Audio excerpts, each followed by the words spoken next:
बिस्मिल्लाहिर्रहमानिर्रहीम। अस्सलाम वालेकुम दोस्तों, उम्मीद करता हूँ मैं आप सब लोग खैरियत से होंगे। आज की इस वीडियो में हम जिस टॉपिक पे बात करेंगे कि बहुत से लोग हैं जो एंटी डिप्रेसेंट्स खा रहे हैं, एंटी साइकोटिक ड्रग्स खा रहे हैं, एंटीबायोटिक्स खा रहे हैं, गट के इश्यूज़ के साथ लड़ रहे हैं, कोई थायराइड के इशू के साथ लड़ रहा है, कोई सीबो के साथ, कोई सीफो के साथ, कोई एच पॉइलरी के साथ, कोई पेप्टिक अल्सर के साथ, कोई आईबीएस के साथ, कोई हाई ब्लड प्रेशर के साथ, कोई जो है वो प्री डायबिटिक के साथ, कोई वेट मैनेजमेंट कर रहा है, कोई depression, anxiety, bipolar, OCD, over thinking, negative thinking. इन सब चीज़ों से जो है ना वो बहुत से लोग लड़ रहे हैं। मेरे इवन दोस्त जो हैं वो अब मुझे बहुत ज़्यादा अप्रिशिएट करना शुरू हो गए हैं, क्योंकि मेरे दोस्तों की जो एज ब्रैकेट्स हैं वो 30 से लेकर 33 तक है।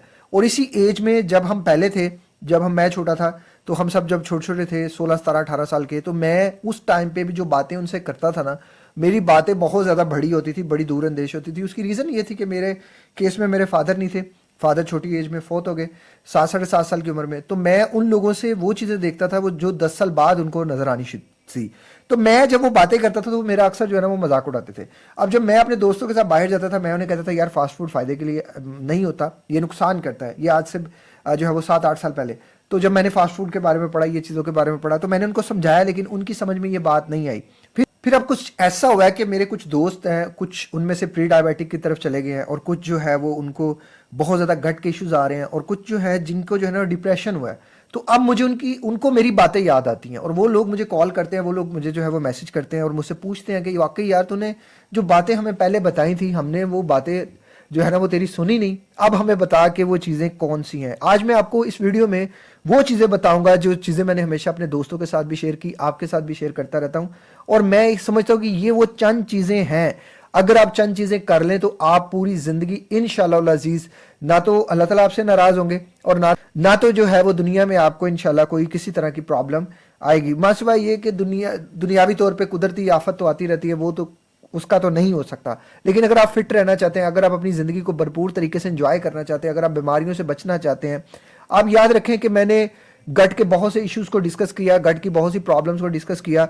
मैं समझता हूं कि गट की जितनी भी प्रॉब्लम्स हैं, जिसमें गट डिस्बायोसिस है, जिसमें सीबो है, सीफो है, एच पॉइलरी है, पेप्टिक अल्सर है, हाई ब्लड प्रेशर है, जिन लोगों को प्री डायबिटिक है, डायबिटीज है, डिप्रेशन है, एंजाइटी है, बाइपोलर डिसऑर्डर और ओसीडी, ओवर थिंकिंग, इन सब चीज़ों में जो है ना वो एक बहुत कॉमन चीज़ है कि आप अपने बैड बैक्टीरिया को फीड अप करना बंद कर दें। यानी कि पहले लेवल पे आपको एहतियात करनी पड़ेगी। आपकी जो एहतियात है वो बहुत सी चीज़ों को वहीं के वहीं रोक देती है, इवन उनको रिवर्स कर देती है। लेकिन मेजोरिटी में जो लोग होते हैं ना, तो वो जो बातें मैं उनको बताता हूं उन पे अमल करते हैं। मैं ये अभी आपके साथ रोड मैप्स का सिलसिला शुरू कर रहा हूं ना, क्यों कर रहा हूं आप खुद देख देंगे कि यार ये बंदा तो बार बार ये चीज़ें कहकर थक गया, लेकिन लोग करते नहीं है। अगर जो लोग करते हैं, कामयाबी सिर्फ वही इंसानों को मिलती है। मैंने अपने दोस्तों को हमेशा जब फास्ट फूड के बारे में बताया, मैंने कहा यार ये चीज़ अच्छी नहीं है। मेरा पर्सनल एक्सपीरियंस है, जब मैं फास्ट फूड खाता हूँ तो मैं बहुत ज़्यादा जो है ना वो डिस्टर्ब हो जाता हूँ, मेरा गट बहुत डिस्टर्ब हो जाता है, मेरी नींद बहुत डिस्टर्ब हो जाती है, मुझे बहुत सी चीज़ें जो है वो नॉर्मल लगना शुरू हो जाती है। जब ये बात मैं अपने दोस्तों से करता था, वो कहते यार तू खाम खा सोचता रहता है, यार तू तो वह ही परेशान होता रहता है, यार तू एवं कर रही है। अब जब वो ये चीज़ें इस्तेमाल कर रहे थे, अब जब उनको भी चेंजेस महसूस होना शुरू हुई, किसी का वजन बढ़ गया, किसी को नींद का मसला आ गया, किसी को जो है वो डिप्रेशन हो गया, किसी को जो है वो एच पॉइलरी हो गया, कुछ लोग तो प्री डायबिटिक हो गए। और एक मेरा दोस्त जो कि कंफर्म जो है ना वो डायबिटीज़ की तरफ जा चुका है, हो गई है उसे। उसकी बहुत बड़ी रीज़न ये चाय, बिस्किट और ये फास्ट फूड है। मैंने उसे समझाया, बहुत बार समझाया, लेकिन उसकी समझ में ये बात नहीं आई। मैं कुछ आपको बातें बताता हूं, अगर आपने इन बातों को समझ लिया तो देखें, मैं चाहता हूं ये जो वीडियो है थोड़ी आप एयरबड्स लगा लें, या इसमें कुछ बातें जो है वो 18+ भी हो जाएंगी, तो आपने इसी जो है ना वो माइंडसेट में करना है। पहली चीज़ ये कि मैं बहुत से लोगों की जो है ना साइकोलॉजी को देख के हैरान हो रहा हूँ। हमारे इधर गर्लफ्रेंड का कल्चर बहुत ज़्यादा आम हो गया है। गर्लफ्रेंड का कल्चर इतना ज़्यादा आम हो गया है कि मेरे जो दोस्त हैं, मेजोरिटी में जो है ना उन सब की गर्लफ्रेंड्स हैं, और किसी की 10 हैं, किसी की 15 हैं, किसी की 20 हैं। तो मैं जब उन लोगों को देखता हूँ, मैं ऐसा नहीं है कि मेरी गर्लफ्रेंड की ख्वाहिश नहीं है या मेरी ख्वाहिश एक ही औरत है।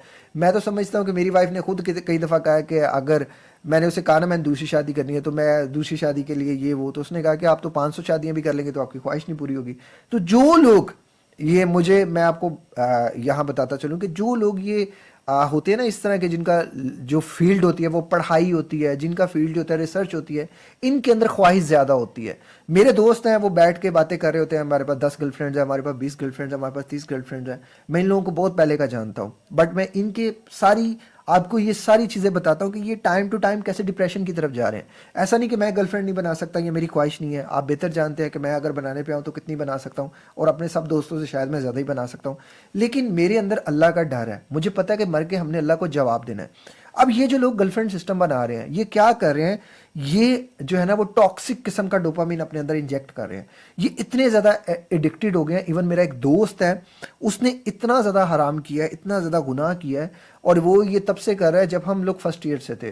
तो फर्स्ट ईयर में उसकी एक शुगर मॉमी बनी थी, और वो जो शुगर मॉमी थी वो उसको बहुत ज़्यादा सपोर्ट करती थी। वो उसने उसी चीज़ में कर गई, आज वो 31 के करीब करीब आ गया।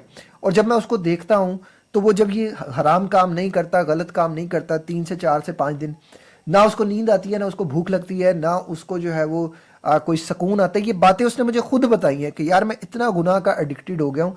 मैंने उसे कई दफ़ा कहा है तौबा कर, मैंने उसे कई दफ़ा कहा है अपनी ज़िंदगी बदलने के लिए कोशिश कर, लेकिन मेजोरिटी में जो भी लोग हैं वो जना को, गुनाह को इतना ज़्यादा अपने लिए आम कर चुके हैं कि उनको पता ही नहीं कि ये उनकी जो है मेंटल हेल्थ को एडिक्टेड कर रहा है, उनकी मेंटल हेल्थ को डिस्टर्ब कर रहा है। बट दे आर डूइंग के ये नहीं जानते कि इसका कितना बड़ा अल्लाह के यहाँ गुनाह है, अल्लाह को नाराज़ कर रहे होते हैं। लेकिन हम सिर्फ शॉर्ट टर्म मज़े के लिए ये सब कर रहे हैं। इसमें औरतें भी बहुत ज़्यादा जो है वो शामिल होती जा रही हैं। औरतें भी जो है वो बॉयफ्रेंड और ये सारी चीज़ों की तरफ जाते जा रहे हैं। तो इसमें बहुत सी जो लड़कियां वो भी बॉयफ्रेंड्स के इस कल्चर को अडॉप्ट कर रही हैं, लेकिन ये हमारा कल्चर नहीं है। इन चीज़ों से आपने बचना है। तो मैं पहले स्टेप पे जिस चीज़ को रखता हूँ वो है ये हराम की आदत। मैं अल्लाह का जितना शुक्र अदा करूँ उतना कम है कि अल्लाह ताला ने मुझे अपने प्यारे हबीब के सदके जो है ना मुझे इस लानत से जो है वो बचाया हुआ है। अगर आप में से भी कोई इंसान ये कर रहा है, इस तरफ है, तो तौबा कर ले, क्योंकि ये रास्ता बहुत मुश्किल है। ये आपकी कभी भी मेंटल हेल्थ को ठीक नहीं होने देगा।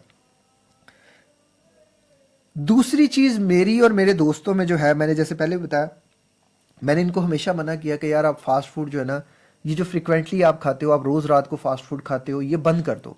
और आप इसको अभी तो नहीं, लेकिन जब आप 25+, 27+ हो जाओगे, 28+ हो जाओगे, ये 5-6 साल पहले मैंने अपने दोस्तों को पहले बता दी थी ये बातें कि यार ये तुम्हें बहुत ज़्यादा डैमेज करेंगी। और वाकई यही हुआ। मैंने जो फास्ट फूड था, मैं जब कॉल सेंटर में था, मैं बहुत ज़्यादा पिज़्ज़ा खाता था, बहुत ज़्यादा बर्गर खाता था। तकरीबन 2011 की बात है ये। तो उसके बाद मुझे बहुत ज़्यादा जो है वो कॉन्सिक्वेंसेस का सामना करना पड़ा। मेरी गट हेल्थ टोटल तबाह हो गई। फिर मैंने उस वक्त ये कसम खाई कि मैंने जैसे इसको 2016 में जब मैं आया, तो मैंने तो खैर उससे पहले भी फास्ट फूड छोड़ दिया था। पिज़्ज़ा मैंने बंद कर दिया था, पिज़्ज़ा मैं इतना ज़्यादा नहीं खाता था। फिर उसके बाद मैंने इसको टोटली बाइकआउट कर दिया। मैं खाता भी था तो एक आधा पीस खा लेता था कभी कभार के लिए, महीने बाद, 2 महीने बाद, 3 महीने बाद।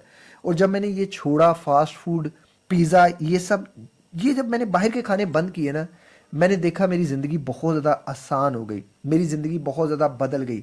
मेरे दोस्तों की आज भी चॉइसेस में डेली की बेसिस पे होता है, मेजोरिटी में यही होता है, वो रात का खाना बाहर से खाते हैं। और एक तरफ मेरी डाइट है जिसमें मैं हाई प्रोटीन डाइट लेता हूँ और हाई गुड जो है वो कार्बोहाइड्रेट्स लेता हूँ। एक बहुत ज़बरदस्त किस्म की जो कार्ब्स की क्वांटिटी है वो मैं सब्जियों से और फ्रूट से लेता हूँ। रोटी चावल जो है ना ये मैं कम ही खाता हूँ, बहुत ज़्यादा मैं नहीं खाता। मैं लो फॉडमैप डाइट जो है इसको भी फॉलो करता हूँ। और मेरे जो दोस्त हैं वो ये सब नहीं करते, और अब उनको खुद मुझसे पूछते हैं कि यार ये कैसे करना है। अब वो पूछना शुरू हो गए हैं, और अच्छी चीज़ ये है कि अब मैं उनको जो कहता हूँ उनको थोड़ा सा असर होता है। अब मेरी जो रूटीन होती है वो नाश्ते की मेरे बहुत से दोस्तों ने अडॉप्ट करना शुरू कर दिया है। जैसे मैं मॉर्निंग में अंडे लेता हूँ और तलबीना लेता हूँ, वो भी मेजोरिटी में अब अंडे लेना शुरू हो गए हैं। और अंडों के साथ मैं एप्पल भी लेता हूँ, तो वो भी ये करना शुरू हो गया। और दोपहर के खाने में मैंने उनको सलाद, बहुत से दोस्तों को अपनों को कहा कि यार तुम लोग सलाद खाया करो, उसको काट के जो भी आपके पास अवेलेबल है चीज़ें, उनके ऊपर 1 चम्मच ऑलिव ऑयल डाल लो, थोड़ा सा नमक, पिंक सॉल्ट डाल लो, और हल्का सा जो है ना वो आप डाल लो, लेमन डाल लो, और इसका एक बाउल बना के खा लो। और उसके आधे घंटे बाद आप खाना खा लो। और साथ इसके जो है वो आप शोरबे वाला या तो मटन ले सकते हो या देसी चिकन ले सकते हो। मैं अपने बहुत से दोस्तों की चाय बंद करवा चुका हूँ। मुझे याद है जब हम 2009-10 की बात है, हम लोग रात के टाइम जो ना सारे दोस्त इकट्ठे होकर मेरे कॉल सेंटर में ये लोग आते थे, हम कॉफ़ी पीते थे, चाय पीते थे, और इतने इतने बड़े बड़े मग पीते थे। आपको याद होगा एक दूध होता था, उस दूध के साथ एक ब्लू कलर का जो है ना वो कप फ्री देते थे, वो इतना बड़ा मग देते थे। वो हमने मग पीने, कॉफ़ी के पीने, चाय के पीने, और हर आधे घंटे बाद पीते रहना। सर्दियों में तो बहुत ज़्यादा पीते थे। उससे फिर जो है ना बहुत ज़्यादा स्टमक की जो है ना वो ख़राबी हुई। उस ख़राबी ने मुझे जो है वो ज़िंदगी में बहुत ज़्यादा चीज़ें सिखाई। आज मेरे दोस्त जो हैं वो उनमें से कुछ दोस्त हैं जो रात को 11 बजे कॉफ़ी पीते हैं, रोज़ाना पीते हैं, 10 बजे कॉफ़ी पीते हैं, रोज़ाना पीते हैं और बड़े बड़े रेस्टोरेंट्स में जाके पीते हैं। लेकिन कुछ जो लोग हैं जो मेरी बातों को समझ गए कि वाकई यार हमें चाय कॉफ़ी जो है ये सिर्फ नुकसान करती है और कुछ नहीं करती। मैंने इवन अपने कुछ दोस्तों को इतना एडिक्टेड कर दिया है कि वीक में एक बार इंटरमिटेंट फास्टिंग करनी है। इंटरमिटेंट फास्टिंग ये करनी है कि आपने दोपहर को 11 बजे खाना खाना है और लास्ट मील जो है वो आपका 6 बजे हो जाए, और उस 2 मील्स होंगे, उस 2 मील विंडो में हमने ये खाना खाना है, उस दिन तीसरा खाना नहीं खाना। और मैंने भी जब प्री डायबिटिक से जो है मैं रिवर्स कर रहा था तो मैंने 24 घंटे में एक दफ़ा भी खाया, लेकिन वो खाना हाई प्रोटीन होता था, वो खाना हाई फैट होता था, वो गुड सोर्स ऑफ कार्बोहाइड्रेट्स होता था। मतलब मैंने इसके ऊपर पहले भी डिटेल वीडियो बनाई हुई है, आपको मैं फिर कहूँगा कि थोड़ा रिसर्च करें कार्ब्स के ऊपर, प्रोटीन्स के ऊपर, फैट के ऊपर, कि कौन सी चीज़ें आपको खानी चाहिए, कौन सी चीज़ें आपको नहीं खानी। अब मैंने 6.4 HbA1c मेरा 6.4 तक चला गया था, वहाँ से अब मैंने नॉर्मल किया, रिवर्स किया और अल्हम्दुलिल्लाह अब मैं नॉर्मल हो गया हूँ। अब मैंने अपने दोस्तों को एक चीज़ और भी बहुत बुरी उनमें देखी थी, वो ये थी कि वो चीनी का बहुत ज़्यादा इस्तेमाल करते थे, वो शक्कर का बहुत ज़्यादा इस्तेमाल करते थे, गुड़ का बहुत इस्तेमाल करते थे। कुछ लोगों को मैंने समझाया कि यार ये चीज़ें अच्छी नहीं हैं, इनको बंद कर दो। कुछ ने कर दी, कुछ ने नहीं की। तो मैं समझता हूँ कि जिन लोगों ने बंद की उनकी ज़िंदगी में बहुत ज़्यादा चेंज आया। आप भी देखें कि ये चीज़ें सिर्फ आपकी लाइफ को तबाह करती हैं, आपकी लाइफ को जो है वो ख़राब करती हैं। फिर मैं जब प्री डायबिटिक हो गया था, जब मैं प्री डायबिटिक से डायबिटिक होने ही वाला था, तो मैंने देखा कि यार ये चीज़ें मुझे नुकसान दे रही हैं। तो उसमें जो सबसे ज़्यादा नुकसान था वो ये गुड़ का और शक्कर का इस्तेमाल था। मैं समझता था यार शायद ये चीज़ें ठीक हैं, लेकिन नहीं, मैंने बंद कर दिया। मेरी अपनी हो सकती है, आपकी अपनी हो सकती है, हम किसी से दो राहें कर सकते हैं, हर इंसान की अपनी डिफरेंट ओपिनियन है। अच्छा, कुछ मेरे दोस्त थे जो सोशल मीडिया पे बेहुदा फिल्में देखते थे और कुछ मेरे दोस्त थे जो मोबाइल का बहुत ज़्यादा इस्तेमाल करते थे। कुछ को मैंने समझाया कि यार ये चीज़ें इस तरह नहीं है, इनको ना इस तरह इस्तेमाल करो। और कुछ लोग तो सारा सारा दिन व्लॉगिंग देखते रहते थे और उन व्लॉगर्स की नकलें उतारते रहते थे, उल्टी सीधी बकवास करते रहते थे। जब मैंने जिनको समझाया और जिन्होंने उस पर अमल किया, जब उनके अंदर थोड़ा सा चेंज देखने को मिला ना, तो फिर वो दूसरे दोस्त भी पूछने लग पड़े कि यार ये कैसे हुआ, ये क्या हुआ। जब वो बात होती थी यार फलां का व्लॉग आया, फलां की ये है ये, तो वो कहते थे नहीं यार हमने तो छोड़ दिया है। तो फिर वो भी पूछना शुरू हुए कि यार ये कैसे छोड़ा और इसको छोड़ के क्या लाइफ में इम्पेक्ट आया। जब हम बैठे होते हैं ना तो फिर ये बातें होती हैं, तो मुझे जब कोई क्रेडिट करता है मुझे अच्छा लगता है। और फिर वो सारी जो दूसरे भी पूछने वाले होते हैं, वाकई यार ये चीज़ें तो बहुत ज़्यादा आम थी जिन्हें हम बहुत ज़्यादा लाइट ले रहे थे और बहुत ज़्यादा रिलैक्स होकर देख रहे थे, लेकिन जब छोड़ा तो पता चला कि ये चीज़ें इतनी ज़्यादा जो हैं ये हैं। तो असल चीज़ ये है कि आप इन चीज़ों को माइंड में रखें कि ये चीज़ें सिर्फ और सिर्फ हमारी तबाही कर रही हैं, ये चीज़ें सिर्फ हमारी बर्बादी कर रही हैं और कुछ नहीं कर रही। मेरे कुछ दोस्त थे जिनकी टाइमिंग होती थी कि सुबह 6 बजे सोना है। मैंने उनसे बात की कि यार बदलो, मेरी ज़िंदगी बदली है, आप लोग भी बदलो। मैं तो कॉल सेंटर में इतना लेट आता था घर में, 8 साढ़े 8 मैं घर पहुंचता था और फिर 2 बजे निकल जाता था। तो मुझे वो याद है कि मैंने वो किस तरह अपनी ज़िंदगी तबाह की। आप लोगों को भी यही समझाऊंगा, उनको भी यही बताया मैंने। कुछ ने उनमें से माना और कुछ में नहीं माना। जिन्होंने माना उन्होंने खुद कहा कि यार वाकई जल्दी सोने से हमारी ज़िंदगी बदली, जल्दी सोने से हमारी बहुत सी चीज़ें चेंज हुई। इवन मेरा एक दोस्त था और स्टिल है, और वो मुझे हमेशा रात को गुड नाइट का मैसेज करके सोता है। वो कहता है यार वाकई अब जब तूने कहा मैंने कि 10 बजे सो जाओ, हर 10 बजे तक, अब जब मैं सोता हूँ मैं सुबह बड़ा फ्रेश फील करता हूँ। वरना वो अक्सर कंप्लेन करता था लैक ऑफ मोटिवेशन की, लैक ऑफ एनर्जी की, कि यार नहीं सारा दिन बस जो है ना वो ऑफिस में बैठा रहता हूँ, बस चीज़ें उधर से उधर करता रहता हूँ, दिल नहीं करता। फिर मैंने देखा कि मैंने जब नींद पूरी करता था तो मेरा अगला दिन बहुत ज़्यादा अच्छा रहता था। और मैं स्टिल अभी ये नोटिस करता हूँ, आप भी नोटिस करते होंगे, जब आपकी नींद अच्छी होती है तो आपकी सारी चीज़ें अच्छी होती हैं। और नींद पूरी करके जो सबसे पहला काम है सुबह, वो नमाज और कुरान होना चाहिए। माजरत के साथ हमारे इधर माँ बाप ने इस तरह की तरबियत की ही नहीं है लोगों की। आजकल के जो यंग हैं, जैसे कोई 16-17 साल के हैं, तो वो दीन की तरफ उनका इतना रुझान नहीं है। वो दीन को इतना ज़्यादा जो है ना वो स्पेशल अपने लिए नहीं बनाते। और हमसे हमारी एज के भी जो चल रहे हैं, मेरे भी मोस्टली लोग हैं, वो दोस्त हैं, वो जुम्मे की नमाज़ भी बहुत कम पढ़ते हैं। तो जब मैं उनको कहता हूँ कि यार ये चीज़ बहुत आपके ऊपर इम्पैक्ट डालती है, आपकी साइकोलॉजिकल हेल्थ के लिए बहुत अच्छी है, आपकी आगे आने वाली लाइफ के लिए बहुत अच्छी है, एक तो इंसान की ये ज़िंदगी भी आसान होगी, उस ज़िंदगी में भी आसानी आएगी, आप नमाज़ पढ़ो, कुरान पढ़ो। और असल मसला पता है क्या, मैं जब ना एक तबलीग की दिनों मैंने लगाए, 3 दिन लगाए मैंने तबलीग में। तो मैंने देखा कि जब हम मुसलमानों के घर जाते थे ना, तो मुसलमान ही दीन से दूर था असल में। आप मैं हम लोग जब जाना किसी के घर में, दरवाज़ा नोक करना, हमने साइड पे होके खड़े हो जाना, अंदर से आवाज़ें आनी, कौन है? ठीक है, तो वो जब उसने बताया जी मैं अमीर हूँ, ये है वो है, निकल जा सब तेरी ऐसी थी तैसी, वो इतनी सी बेहुदा गालियाँ पड़नी, इतना इतना बुरा, अंदर से टीवी की आवाज़ें, गानों की आवाज़ें, डांस की आवाज़ें। तो ये सब तो इस्लाम का हिस्सा नहीं है। तो हमारे इधर तो बड़ा आम चल रहा है। तो मुझे लगता है कि इस दौर में ना सबसे जो पहली तबलीग की ज़रूरत है ना वो मुसलमान को ही है।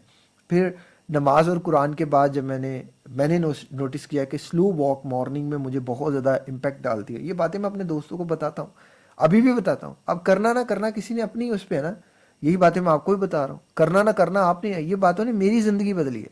अगर मेरी ज़िंदगी कोई चीज़ बदल सकती है तो आपकी भी तो ज़िंदगी बदल सकती है ना। स्लो वॉक मॉर्निंग में बहुत बहुत फ़ायदा देती है। फिर उसके बाद थोड़ा रेस्ट, नीम गर्म पानी, फिर सुबह नाश्ता, नाश्ते में वही अंडे, फिर उसके बाद काम करें आप।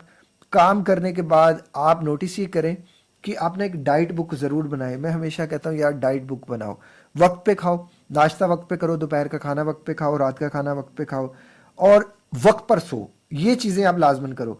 पैसा कमाना इस दौर में बड़ा ज़रूरी है। देखिए बगैर बगैर पैसे के तो आपको अंडे भी नहीं मिलेंगे, बगैर पैसे के तो आपको कुछ नहीं मिलेगा ना। पैसा कमाना, फाइनेंशियली स्ट्रॉन्ग होना बहुत ज़्यादा ज़रूरी है। मैं खुद समझता हूँ, मैं एक बैंक लोन में फंसा हुआ इंसान हूँ, बैंक लोन की तरफ कभी कोई ना जाए, लेकिन बैंक लोन जो है ना वो बहुत ज़्यादा इस दौर में जो है ना वो इंसान को खा जाता है, बड़ी तकलीफ दे होता है। फिर आपने वक्त पे निकाह करना बड़ा ज़रूरी है। मेरे कुछ दोस्त हैं, उन्होंने निकाह ही नहीं किया अभी तक, शादी नहीं हुई, 30, 31, 32, 33 तक हो गए, नहीं की, शादी नहीं की अभी तक। बस वही मौज मस्तियाँ कर रहे हैं, बाहर हरामज़दगियाँ कर रहे हैं। अब जब आप शादी नहीं करते ना, तो शादी में राइट लाइफ पार्टनर होना बड़ा ज़रूरी है। ये याद रखिएगा, जिसकी 4.6 मिलियन डॉलर्स दिए थे जस्टिन सन ने वॉरेन बफेट से ना एक एडवाइस लेने के लिए। तो उसने एडवाइस यही की थी कि अपना लाइफ पार्टनर जो है ना बड़ा सोच समझ के चूज़ करना। ये तुम्हारी दुनिया की सबसे बड़ी अचीवमेंट तुम्हारा राइट लाइफ पार्टनर है। तो मैं यही कहूँगा, राइट लाइफ पार्टनर, वक्त पे निकाह करें और उसके बाद राइट लाइफ पार्टनर चुनें। यार ये काम बड़ी तसल्ली से करना, ये काम बड़ा सोच समझ के करना। अगर तो आपका लाइफ राइट पार्टनर है, आपके पास आपका पार्टनर जो है वो राइट है, तो आपको किसी भी तरह के डिप्रेशन और एंजाइटी में नहीं जाने देगा। अगर आप चले भी गए तो वो आपको वापस ले आएगा। लेकिन अगर तो वो बंदा ज़िद्दी है, वो लड़ाका है, वो नैर्सिस्टिक पर्सनैलिटी डिसऑर्डर में है, तो सर सोचिएगा भी ना कि कभी आपको सुकून लेने देगा। वो आपको थोड़ी सी प्रॉब्लम को भी बहुत ज़्यादा कर देगा, आपको इतना डिप्रेशन देगा, इतनी एंजाइटी देगा, स्वेर किस्म की आपको जो है ना वो तकलीफ़ों में डाल देगा। अल्लाह ना करे किसी को कोई ऐसा इंसान मिले, बट ऐसा इंसान सच में इंसान के लिए बहुत ज़्यादा जो है वो ख़तरा होता है। ऐसा इंसान बहुत ज़्यादा होता है, क्योंकि देखें एक इंसान जो है वो थक हार के घर आता है। अगर उसे घर में आराम नहीं है ना तो उसे कहीं भी आराम नहीं है। फिर देखें बाहर तो काम किया, घर आके आराम किया, और जब घर आके भी तू मैं होगी, सारी चीज़ें होंगी, तो फिर क्या होगा? मसला हो जाएगा ना। मसला ना करें, ज़िंदगी में अच्छे इंसान का इंतखाब करें। उसमें पैसा ना देखें, उसमें खूबसूरती ना देखें, सिर्फ इन चीज़ों को ही ना देखें। आप उसमें दीन देखें, एहसास देखें। और एक बात मेरी वाइफ मुझे हमेशा कहती है, आप में एक बात बड़ी अच्छी है, आप अल्लाह से डरते हैं। मुझे लगता है कि जो बंदा अल्लाह से डरता है ना वो कभी किसी के साथ ज़्यादती नहीं कर सकता। ये चीज़ आप रख के देख लें कि जिसके दिल में अल्लाह का डर है ना, हो ही नहीं सकता। इवन आप मतलब आप में से शायद कुछ लोग कह रहे हो, सोच रहे हो कि कुछ लोग कहते हैं ना कि जना का मौका या खूबसूरत औरत किसी को मिले तो कोई नहीं छोड़ता। आपको पता है जिसके दिल में अल्लाह का डर होता है ना, वो खूबसूरत से खूबसूरत तरीन औरत जगह भी हो, वो कमरा भी हो, वो फिर भी छोड़ देता है, क्योंकि उसके दिल में अल्लाह का डर होता है। अगर आपने किस्सा पढ़ना ही है तो फिर 7 वलियों की माँ का वाला किस्सा पढ़ लीजिएगा। उसमें भी जो हाफिज़ साहब थे, वो भी जब वो फहाशा औरत के पास गए थे, तो जो बाद में जिसने तौबा की और वो 7 वलियों की माँ बनी, तो वो भी उस बंद कमरे में उसको छोड़कर आए थे कि अल्लाह देख रहा है। तो अल्लाह देख रहा है, जिसके अंदर होता है ना वो किसी के साथ कुछ भी नहीं कर सकता, वो ज्यादती कर ही नहीं सकता, उससे होगी नहीं। अगर हो भी जाएगी तो पैर पकड़ के गले में माफ़ी मांग लेगा। तो ये वो बातें हैं जो मुझे लगता है आपकी ज़िंदगी बहुत ज़्यादा आसान कर सकती हैं। अगर आपने इन बातों पे अमल किया तो ये ज़िंदगी बदल के रख देगी। और खुदारा अपने ब्लड टेस्ट करवाते रहा करें। ब्लड टेस्ट में अपने जो है वो अपने कुछ जो है वो आप सप्लीमेंट्स, जैसे मैं लेता हूँ, मैं मुझसे अक्सर ये सवाल किया जाता है कि आप कौन से सप्लीमेंट्स लेते हैं। मैं सिर्फ विटामिन डी के सप्लीमेंट्स लेता हूँ। विटामिन B12 मैं डाइट से लेता हूँ। उसके लिए वही मैंने पहले भी बताया हुआ है, जिंक रिच डाइट और सेरोटोनिन रिच डाइट, इस पर मेरी वीडियो बनी हुई है। विटामिन B12 वाली रिच वाली डाइट पे भी बनी हुई है। मैं मैग्नीशियम ग्लाइसिनेट अभी नहीं ले रहा क्योंकि मैंने यूएसए से मंगवाया था, वो बंदा लाना भूल गया, वो दोबारा जब लाएगा तो मैं तब से स्टार्ट करूँगा। और ओमेगा 3 मैं इन दोनों नहीं ले रहा, मैं फिश का ज़्यादा इस्तेमाल कर रहा हूँ। तो बाकी डाइट को आप ठीक करें, अपने ब्लड टेस्ट लाजमन करवाएं, ब्लड टेस्ट के अकॉर्डिंग आप चलें। और ये वो चीज़ें हैं जो आपके सेल्फ हेल्प के लिए हैं। खुदारा एकदम एंटी डिप्रेशंस की तरफ ना जाया करें, एकदम एंटीबायोटिक्स की तरफ ना जाएं। आप पूरे के पूरे जो गट सीरीज़ है उस पूरी की पूरी सीरीज़ को आप देखें सुने, उसमें एक ही बात बार बार कही गई है, एहतियात। एहतियात आपकी ज़िंदगी बदल सकती है। अल्लाह ताला हम सबके लिए आसानियाँ पैदा फरमाए। अपना बहुत ख्याल रखिएगा, मुझे दुआ में याद रखिएगा। मिलते हैं किसी और वीडियो में किसी और टॉपिक के साथ। अस्सलाम वालेकुम, अल्लाह हाफिज़।